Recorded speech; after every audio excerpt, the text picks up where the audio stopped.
महाअवतार बाबा जी के दिव्य गुफा की चमत्कारिक यात्रा।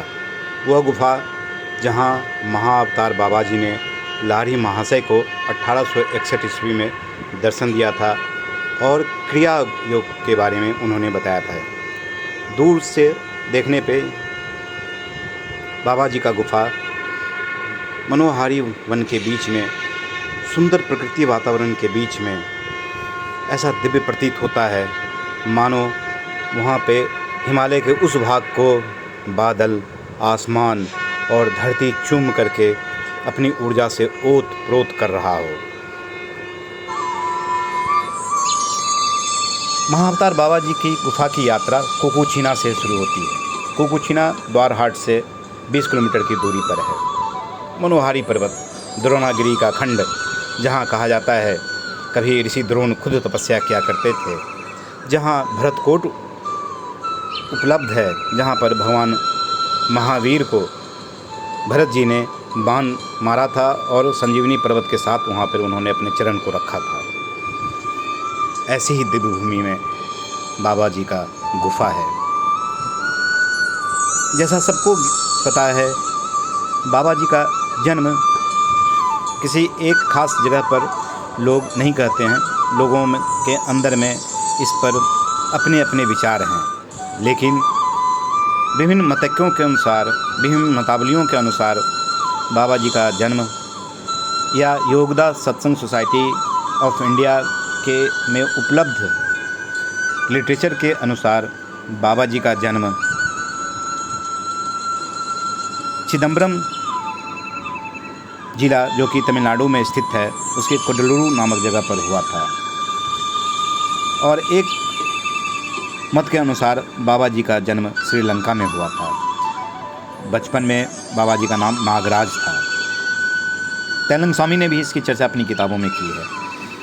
और बाबा जी श्रीलंका में प्रारंभिक दिनों में उन्होंने तपस्या किया था। बाबा जी के उम्र के बारे में लोगों के बीच में एक मत नहीं है। कोई उन्हें 203 ईस्वी में उनका जन्म बताते हैं, कोई उन्हें 5000 वर्ष पुराने योगी बताते हैं और कोई उन्हें 1500 वर्ष पुराने योगी के रूप में पहचानते हैं। कुकुचीना के इसी गांव से महाअवतार बाबा जी की गुफा की यात्रा शुरू होती है।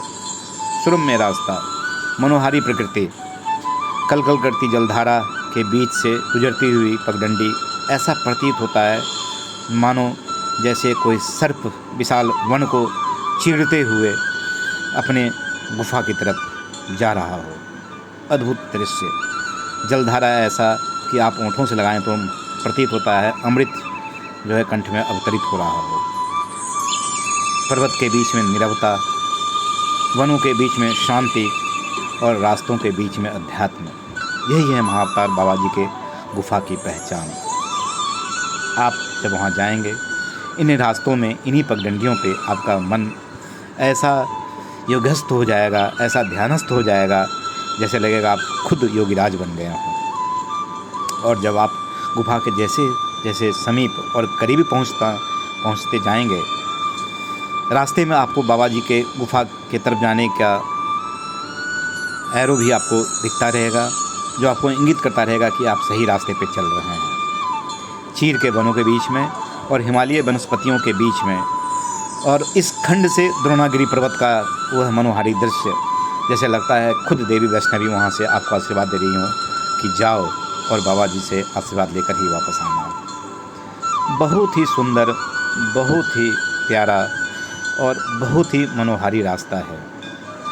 बस आप वहाँ पहुँचें, दर्शन करें और ध्यान लगाएं तो लगेगा जैसे वर्षों की आपकी कामना, आपकी तपस्या सफल हुई हो। गुफा से ठीक 200 गज पहले एक सुंदर सा कुटिया बनाया गया है योग के लिए, ध्यान के लिए। इससे सुंदर और इससे अच्छा स्थान इस कुटिया से आपको नहीं मिलेगा। दिन के समय में ऐसा प्रतीत होगा जैसे वन की नीरवता आपके ध्यान में और ऊर्जाओं का ज्वार पैदा कर रहा हो। योगदास सत्संग सोसाइटी के द्वारा बनाई गई यह कुटिया बाबा जी के जीवन से संबंधित कई फ़ोटो, कई संदर्भ ग्रंथ, लाहिड़ी महाशय से संबंधित कई संदर्भ ग्रंथ और युक्तानंद गिरी से संबंधित कई आपको संदर्भ ग्रंथ वहाँ पे मिल जाएंगे। परमहंस योगानंद जी की किताब आपको वहाँ पे उपलब्ध हो जाएंगी। और फिर वहाँ से बाबा जी के गुफा की तरफ का रास्ता शुरू होता है, जो मुख्यतः 200 से 300 गज की दूरी पर वहाँ दिव्य गुफा अवस्थित है। वनों के बीच में सुंदर सा यह रास्ता, ज्यों-ज्यों कदम गुफा के समीप पहुँचता है त्यों तो मानो लगता है पाँव में ऊर्जाओं का समावेश होता जा रहा है। ऐसा प्रतीत होता है बाबा जी स्वयं वहाँ पर बैठकर आपको बुला रहे हों और कह रहे हों कि जीवन का ध्येय, जीवन का उद्देश्य और जीवन का मुख्य मार्ग सिर्फ ध्यान है। जीवन का उद्देश्य क्रिया है और जीवन ही योग है और क्रिया योग ही बाद में जीवन है। शक्ति का पुंज आपको ऐसा प्रतीत होगा यहाँ, जैसे लगेगा कि ऐसा शक्ति का ऊर्जा का ज्वार हमने पहले कभी नहीं देखा। और जैसे ही आपकी दृष्टि उस दिव्य गुफा पर जाएगी, आपके नज़र जो है खुद ब खुद ध्यानस्थ हो जाएंगे। और गुफा में बैठे अगर किसी योगिनी या तपस्विनी को आपने देख लिया तो मन ऐसा नाच उठेगा कि अब मुझे भी यह मौका मिले, मैं भी यहाँ पे ध्यानस्थ हो जाऊँ और महाअवतार बाबा जी का असीम आशीर्वाद लेकर अपने जीवन को पवित्र और अपने जीवन को सफल बनाऊँ। यहीं से एक रास्ता पांडवखोली की तरफ ही जाता है और महाअवतार बाबा जी के इसी गुफा के बगल में एक और गुफा अवस्थित है, जहाँ पे कहा जाता है महाअवतार बाबा जी ध्यान लगाने वहाँ पे भी लगाया करते थे। यहीं से ये रास्ता जो आपको दिख रहा है ये पांडवखोली की तरफ जाता है, जहाँ पांडवों ने अज्ञातवास के कुछ खंड को यहाँ पे बिताया था। तकरीबन यहाँ से 2 किलोमीटर की ऊंची चढ़ाई के बाद आपको एक समतल मैदान मिलेगा, जहाँ पर पांडव ने अज्ञातवास के दौरान अपने समय को व्यतीत किया था। और बाबा जी के गुफा के सामने जो है यह पट्टिका आपको यह बताता है कि आप सही स्थान पर पहुँचे हैं। वनों में स्थित समाध्यस्थ पेड़ यह कहता है कि आप जो है उसी योगी के पास पहुँचे हैं जिस योगी ने लाहिड़ी महाशय को, जिस योगी ने परमहंस योगानंद को, जिस योगी ने युक्तानंद गिरी को अपने ऊर्जा से ओतप्रोत किया था। और 1861 से 1935 के बीच में इन्हीं गुफाओं में महाअवतार बाबा ने लाहिड़ी महाशय के अन्य शिष्यों को, चाहे केशवानंद हो, चाहे केवलानंद गिरी हो, सबको उन्होंने मुस्कुराते हुए यहीं पे दिव्य दर्शन दिए थे। इसकी चर्चा युक्तेश्वर गिरी ने अपनी किताब होली साइंस में भी की है और इसकी चर्चा परमहंस योगानंद ने अपनी प्रसिद्ध पुस्तक ऑटोबायोग्राफी ऑफ एन योगी या हिंदी में योगी कथामृत में भी इसकी चर्चा की है। मन नाच उठता है, मन उस पल को ढूंढने के लिए ध्यानस्थ होने की कोशिश करता है जहाँ उसके आंखों के सामने सिर्फ बाबा जी हों। यह वही गुफा है जो दूसरी गुफा है, मुख्य गुफा के अलावा यह एक गुफा है।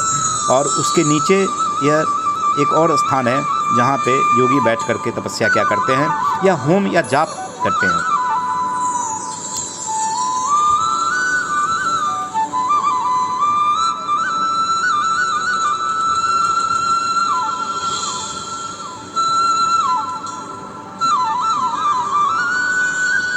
गुफा के अंदर घुसने का मार्ग थोड़ा संकरा है, इसलिए सावधानीपूर्वक गुफा के अंदर आदमी को जाया जाता है।